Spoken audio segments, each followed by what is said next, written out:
evening and welcome to our weekly news programme. It's just past 6 o'clock on Saturday the 11th of January.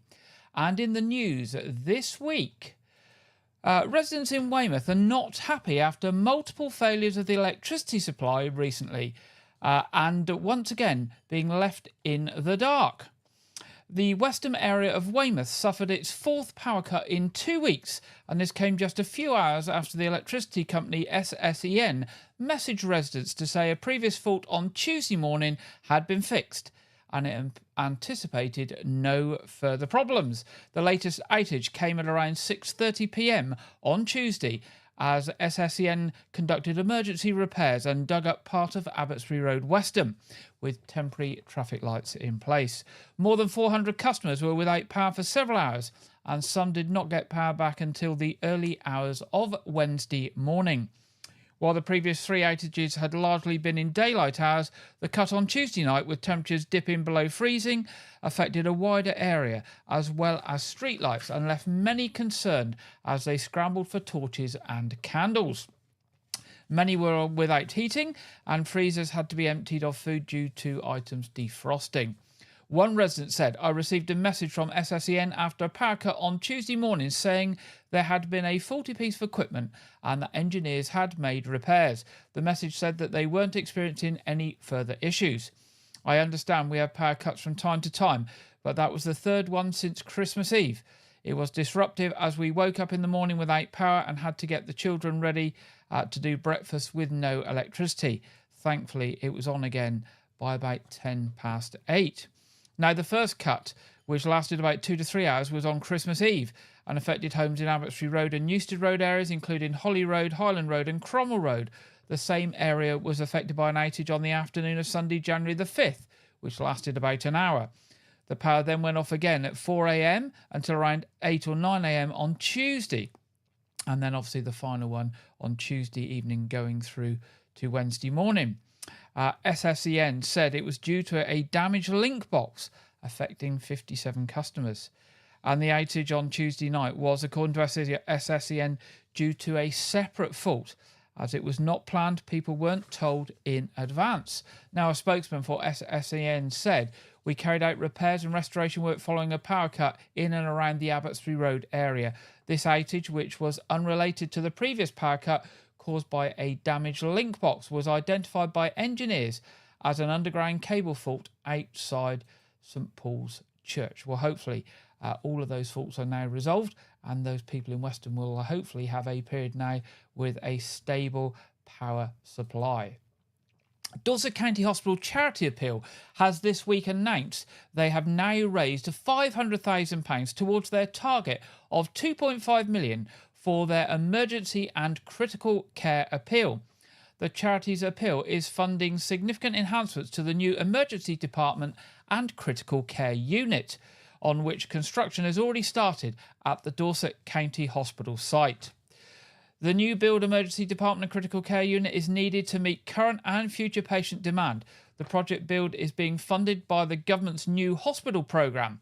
The charity's appeal will fund enhanced facilities such as a critical care paediatric bed space, a patient garden, child and adolescent mental health suite, staff rest and welfare facilities, and art for both departments, to help make patient care even better, improve facilities for staff and create a sympathetic and healing environment for the benefit of all. Head of charity at the hospital, Simon Pearson, said, "We are extremely grateful for all the wonderful support of our local community, organisations and businesses in helping us to achieve this important milestone. Our appeal has built significant momentum, and with the continued generous support of the community which Dorset County Hospital serves, we will continue to work hard to achieve our appeal target. We are here to support and help you with your events and your fundraising, so please get in touch to find out how you can help support the appeal." Now, one of the major fundraising events which has supported the appeal was the DCH 100 2024 Jurassic Coast Challenge, which involved over 50 participants walking or running along the Jurassic Coast. And this raised an amazing £111,000. Yes, £111,000. Now, if you want to find out more about the appeal or supporting the DCH charity, then go to their specific website, www.dchcharity.org.uk. That's www.dchcharity.org.uk.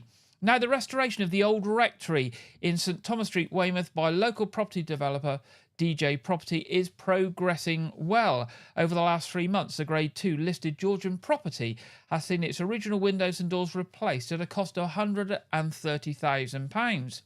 It was hoped that the building could be ready by winter, but the weather has forced some work to be delayed. Currently, the final use of the building is unknown, as previous plans for it to host the Jurassic Coast Museum have failed through a grant not being secured by the Trust, who were to run the museum. In total, 22 original style windows, repairs to 2 ground floor windows and the restoration of the 2 main entrance doors have now been completed. And the work has been carried out by Phil Sharp of Sharp Carpentry Limited, a specialist in heritage projects. Mickey Jones, Chief Executive DJ Property, said the large sash windows are one of the standout features of the rectory, but they were sadly in appalling condition. Phil Sharp and his team have done an exceptional job restoring the building's Georgian character while ensuring its structure is preserved for the future. Their meticulous attention to detail and commitment to quality craftsmanship are clear in every aspect of the work. There we go. That's the old rectory in the centre of Weymouth. Now, with temperatures that have dropped over recent days and the arrival of snow in some areas of the county, the local NHS is reminding people that cold weather can make some health problems worse and even lead to serious complications for people with a long-term health condition. So the NHS are urging us to follow these tips to keep us and our families warm and well at home this winter. If you're not very mobile and 65 or over, or have a health condition such as a heart or lung disease, then you should keep your house at least 18 degrees centigrade. Keep your bedroom at 18 degrees centigrade all night if you can, and keep bedroom windows closed. If you're under 65, healthy and active, you can safely have your home cooler than 18 centigrade as long as you're comfortable. You can use a hot water bottle or electric blanket to keep warm in bed, but do not use both at the same time. Obviously, water and electricity don't mix. Have at least one hot meal a day. Eating regularly helps you keep warm. Have hot drinks regularly. And to reduce the risk of sudden infant death syndrome, or SIDS, babies should sleep in rooms heated to between 16 and 20 centigrade. Draw curtains at dusk and keep doors closed to block out drafts. And get your heating system checked regularly by a qualified professional. That's the advice from the NHS. And they say, as well as looking after yourself, it's important to look in on vulnerable neighbours and relatives. Check on older neighbours and relatives and those with heart or breathing problems to make sure they are safe and well and warm enough, especially at night. Encourage them to have stocks of food and medicine so that they do not need to go out during very cold weather and increase the risk of becoming ill. If you're worried about a relative or elderly neighbour, contact your local council or call the Age UK helpline on 0800 678 1602, and that is open from 8 a.m. in the morning to 7 p.m. every day. And if you're concerned that somebody may have hypothermia, that's when they get incredibly cold and start to shut down, then you can contact NHS 111 for advice. And also to say, if you're experiencing symptoms of flu or norovirus, that's the winter vomiting disease, please avoid visiting healthcare premises, including hospitals. Obviously, they don't want that passed around. So there we go. And finally, they're saying if you haven't had your winter vaccinations and you are eligible, there is still time. Flu and COVID-19 vaccination walk-in clinics are running until the end of January. And the easiest one in the Weymouth and Portland area is the Linden Unit Community Vaccination Clinic on Radipole Lane. And it's open every Tuesday, 9 a.m. to 4:30 p.m. That's 9 a.m. to 4:30 p.m. That's the Linden Unit on Radipole Lane. There we go. That's the advice from the health service at this current time. Now, an inspirational young girl has taken on a fundraiser for a charity close to her heart. Hallie Ray Green from Weymouth developed a love for the emergency services as a young age and was particularly drawn to the RNLI. She has now made it her mission to raise as much money as possible for the Weymouth Lifeboat Station. The 8-year-old has just completed her own version of the RNLI Reindeer Run Challenge, which saw her complete an impressive 310 miles, made up of 286 walking miles and 24 running miles during December. The actual reindeer run encourages those taking part to run 24 miles throughout December, which is 1 mile for every hour RNLI volunteers are on call, even on Christmas Day. Supporting her every step of the way has been her mum, Tasha Green. Tasha said for her challenge, Hallie ran 24 miles throughout December to represent every hour that the lifeboat volunteers are on call on Christmas Day. But that was not enough for her. She wanted to do more. Hallie wanted to do 200 miles to mark the 200th anniversary of the RNLI, and then she got to 200 and she just kept going. I thought it was going to be hard as we lost daylight. There was a lot of rain and it was a lot colder. But if anything, Hallie proved that if you put your mind to it, then it's not that difficult. So well done to Hallie and all her efforts for the RNLI and the Weymouth Lifeboat Station. Now, Dorset Council has set out proposals for £416 million budget for 2025-26. This marks a £39 million increase in spending from last year, injecting much needed funding into essential services for residents, especially vulnerable children and adults. Additional funding includes £14.5 million for adult social care and housing, £1.5 million for children's services and £4 million for place services, including transport, highways and planning. Councils are required by law to set a balanced budget with expenditure equal to revenue. Dorset Council faces rising pressure for services, for example with growing numbers of older people in Dorset who need social care support. The additional cost of service delivery next year is forecast to be £83.4 million, yet council funding is set to be limited by government and this sum is not affordable. So the council's budget proposals therefore outline significant cost-saving measures of around £44 million to be delivered in the following 4 ways. New service grants and incomes to be cut by £12 million, managing and meeting need differently cut by £14 million, reducing third-party spend will save £3 million, and operating more efficiently as a council will save £14.4 million. Now, those seem very tough targets to me on savings. We'll just have to see how they manage. The council has developed a transformation plan to streamline council operations, including increased use of technology, better customer service, working more closely with communities, and lower operating costs. Over the coming years, these charges will result in a slimmer council with fewer staff. To support these initiatives, the council proposed a council tax increase of just under 3% and a 2% adult social care precept. This equates to approximately 24 pence a day for most households. And details will be available with the council tax bills in March online and after the budget is approved by full council on the 11th of February. Staying with Dorset Council, actually, leaders of Dorset, Somerset and Wiltshire councils have submitted a letter to the government to confirm they wish to be considered as part of the Devolution Priority Programme. In a joint statement, the leaders of Dorset, Somerset and Wiltshire councils, Councillor Nick Ireland, Councillor Bill Revens and Councillor Richard Cluer said, "We are pleased to confirm that we have submitted a letter to government showing our collective support for being considered as part of the government's Devolution Priority Programme. Government wishes to progress devolution at pace, and we remain committed to being at the forefront of transformation in local government. Our Wessex proposal aligns well with the aims of the White Paper, encompassing a population of approximately 1.5 million, with scope for further growth should Bournemouth and Christchurch and Poole Council, Swindon Borough Council and North Somerset Council join the partnership. This proposal is not a merger of the 3 councils. Each council will remain independent, continuing to serve its local communities as individual authorities. We believe this scale of devolution ensures clear, accountable leadership to drive economic growth, improve public services and invest in vital infrastructure. This model will see additional powers and funding handed down from central government, unlocking significant opportunities and benefits for our residents and businesses. Wessex is well placed to support the government's growth priorities, particularly in clean energy, defence, digital technologies, life sciences and tourism. There we go. So that's plans for devolution at local government level.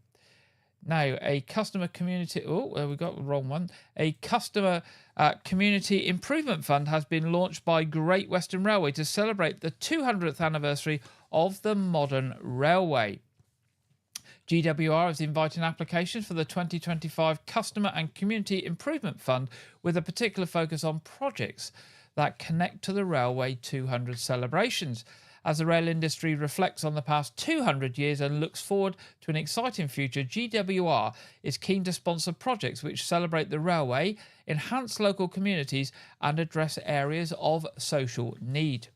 GWR has a long tradition in leading the way in developing the country's railways, from incredible feats of Victorian engineering to innovation making the fastest locomotives in the world and becoming the beating heart of many communities across the southwest. The GWR Customer and Community Improvement Fund supports projects that enable and encourage local people to use the train in the communities the railways serve. From funding an armoured heart sculpture to raising awareness of knife crime in Reading to supporting young people through sports in South Wales, GWR is committed to helping schools, colleges, councils, communities and other not-for-profit organisations by aiding several initiatives.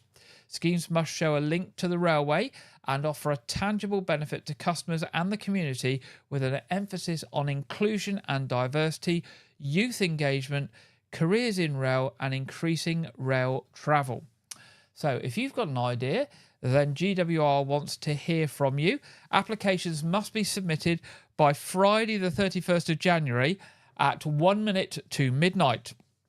If you want to learn more, get onto Google and Google GWR Community Improvement. GWR Community Improvement.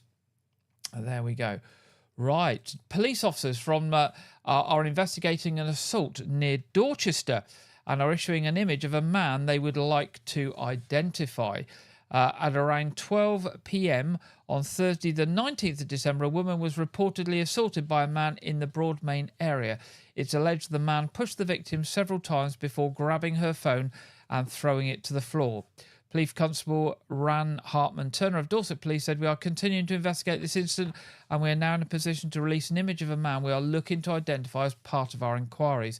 While I appreciate his face is covered, I'm hoping someone may still know who he is, and I would urge anyone who recognises him to please contact us." Now, we haven't actually got that image, but to see that image, do go onto the Dorset Police website. So if you type Dorset Police News, you will see a picture of that image that they are trying to track down. Of course, if you've got any information on that or any other crime, you can contact Dorset Police by calling 101 or give information anonymously through the Crime Stoppers charity on 0800 555 111. Dorset businesses and organisations are being reminded of their new responsibilities as the government brings in important new legislation around waste and recycling in this year. Simpler Recycling in England is the new set of regulations designed to make recycling easier by standardising recycling and waste collection systems nationwide. Dorset Council currently provides the required core waste collections to households, so there are no immediate changes for residents. But businesses and other organisations will need to check they are following the new rules when they are introduced in the next few months. Businesses, except the very small businesses, which are known as micro businesses, and other non-household municipal premises such as schools, hospitals, village halls and churches, need to be following the new rules by the 31st of March. This means all organisations will need to have separate collection for glass, metal, plastic, paper and cardboard, and for food waste. These items will no longer be accepted when mixed in one general waste bin or bag. Depending on your waste collection provider, most organisations will only need 3 or 4 bins, one for dry mixed recycling like paper, metal, tins, foil and plastics, one for food waste, one for general waste and things that cannot be recycled, and one for glass, which must be kept separate. Micro businesses, those very small businesses with fewer than 10 employees, will have until March 2027 to fulfill the requirements. At this stage, plastic film will also be included in all recycling collections. All businesses are being urged to review their current waste collection and disposal practices and work with their waste collection provider to identify where changes are needed. They may need to invest in new recycling bins, signage, and other measures. There we go. That's new recycling stuff that's coming in the coming months.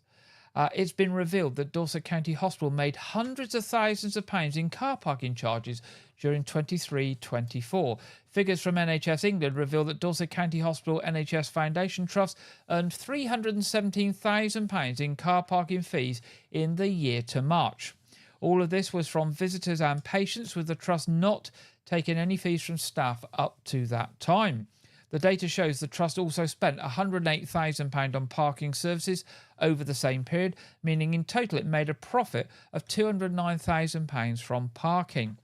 This money, the hospital says, will be used to maintain the car parks and hospital grounds. A spokesman for Dorset County Hospital said income from parking charges is used for the upkeep of the car parks and hospital grounds, which frees up funds for patient services. We have increased public parking charges for several years and have made exemptions in place for patients who have to visit the hospital frequently.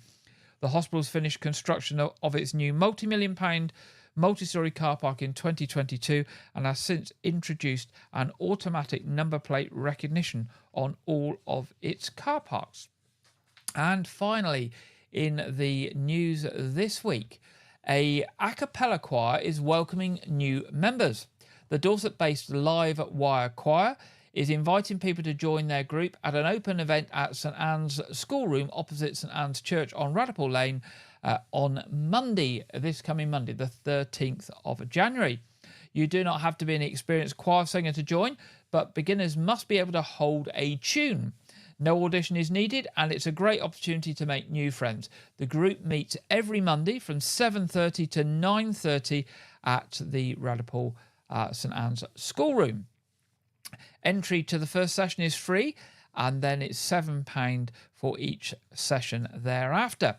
If you're interested in joining, you should contact Julie, who is the coordinator, and she can be contacted on 07747 373 516. That's 07747 373 516. Or by email, Julie Tharwood, that's Julie, Julie, Tharwood, THARWOOD, at hotmail.com.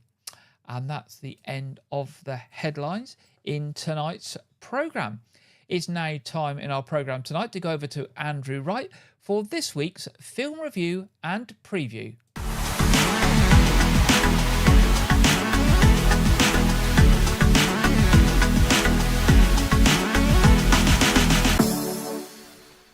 Welcome to White Regis TV film review and preview. I'm Andrew Wright.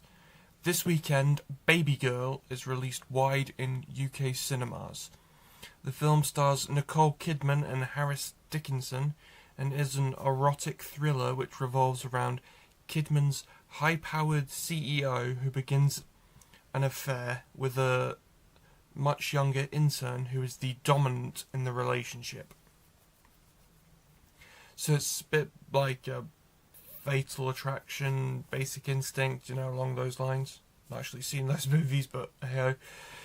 The film also stars Antonio Banderas as Nicole Kidman's husband, who she cheats on. The film has received positive reviews from critics, just under 80%, and has been on a lot of critics' top 10 of 2024 film lists, because it was a Christmas Day release in the US and it's going to be on Netflix at some point this year. It also has a slot on the prestigious National Board of Review's top 10 films of the 2024 list. So it is very highly regarded by film critics. Baby Girl is in UK cinemas now. Also released this weekend, A Real Pain is released wide in UK cinemas. The film stars Jesse Eisenberg and Kieran Culkin as two mismatched Jewish-American cousins who travel to Poland in an attempt to honour their late grandmother. Jesse Eisenberg also wrote and directed the film. It is a second feature directorial project, and this film is an international co-production between the US and Poland, and the film is filmed on location in Poland. The film received nearly 96% positive reviews from critics and has received various accolades, including Kieran Culkin winning the Golden Globe for Best Supporting Actor. And it's another film that is on the National Board of Review's Top 10 list of 2024 because it came out in November in the US. So yeah, it's a very highly regarded film. A Real Pain is in UK cinemas now. Both Baby Girl and A Real Pain are very highly regarded.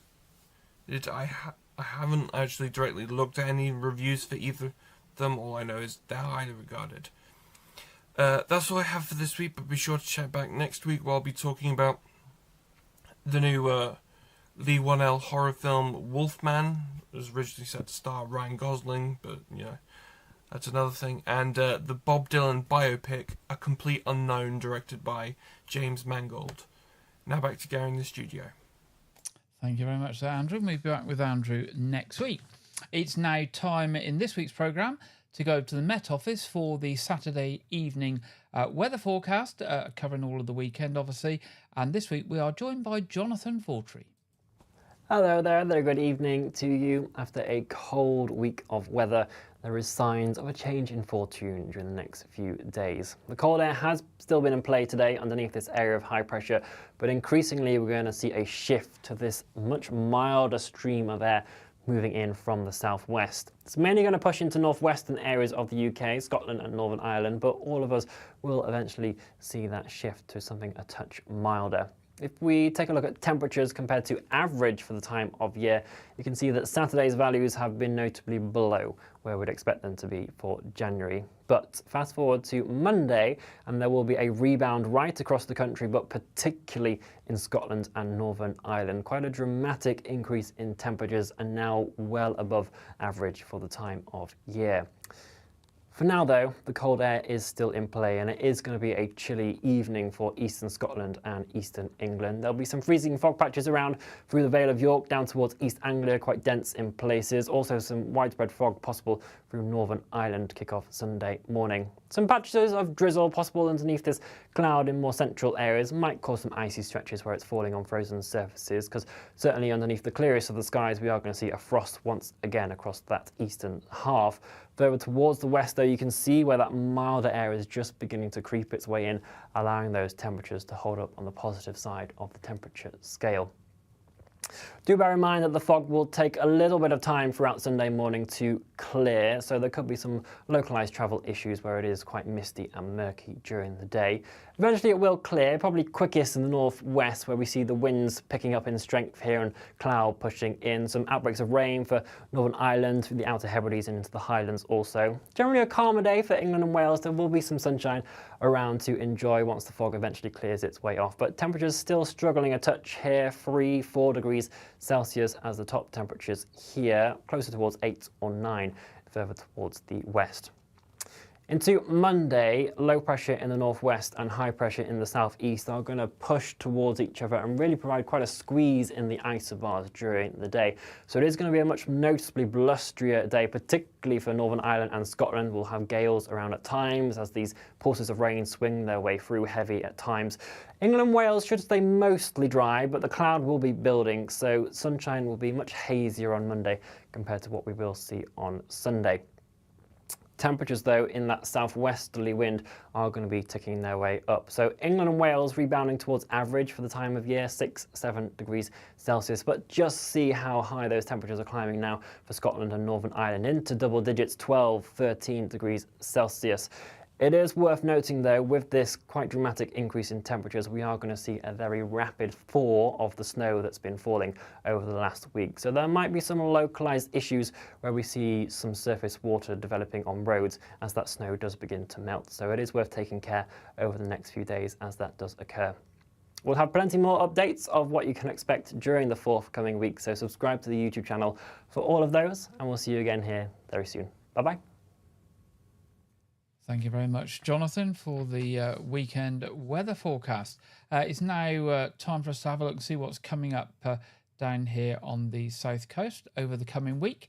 And as we can see, the good news is, hopefully from tomorrow, that it will be dry. We will have some sunny spells, and the temperature is quite mild for the time of year, with daytime lows of about 8 degrees. It could be dropping overnight, though, obviously much lower than that. So hopefully a dry week ahead. Now turning to the what's on for the coming weeks. First of all, Weymouth Pavilion. 17th of January, a tribute to the Pet Shop Boys. 19th of January, comedian Ed Byrne. 7th of February, Absolute Reggae. 8th of February, Disco Inferno. 12th of February, Shakespeare by the Sea. And the 13th and 14th of February, comedian John Bishop. Just a selection of some of the shows that are coming up at Weymouth Pavilion in the next few weeks. To say it is just a selection. There is lots more on, and obviously the more you look on to the future, more choice as well. If you're interested in any of those shows or to see what else is on at the Pavilion, do go onto their website, weymouthpavilion.com, or for buying tickets, either do that online or at the box office 01305 783 225. Now, the Knowth Fort is currently shut for some winter maintenance, but opens again in February. And the first event that will be on at the Knowth Fort is the 15th to the 23rd of February, which is the World War II week and family activities. So that's 15th to the 23rd of February. Then they've got their science weekend on the 8th and 9th of March. More information on those and other events as they put them up are available on the Knowth Fort website, knowthefort.org.uk. And finally on our What's On this week, Arts Reach. A few things coming up at Arts Reach in the immediate area. 7th of January, to warm the winter, Blandford Parish Council. 19th of January, Havisham, Burton Bradstock Village Hall. 31st of January, Joy at West Stafford Village Hall. And then the 2nd of February, Joy at Shipton Gorge Village Hall. And on the 14th of February, Last Dance Studios at Portisham Village Hall. Now, to see the whole range of everything that's happening with Arts Reach across the whole of Dorset, and to book tickets, pop along to their website, artsreach.co.uk. And finally, this week to say that church services in White Regis tomorrow, 8 o'clock and 9:30 communion to All Saints Church, and 11 o'clock at St Edmunds is a basic service of the word tomorrow. Of course, our other programme, our weekly Saturday evening quiz, will be on at 7:30 tonight, and you're very welcome to join us. That's very community focused and family friendly, and most importantly, it's free of charge, no catches. So there we go. That's the all we've got for you this week. If you've got any news or events for us, do share them with us at news@whiteregis.tv. We would love to hear from you. Other than that, I do hope you have a good weekend and a good week ahead, and look forward to being back with you next Saturday at 6 o'clock. Good night.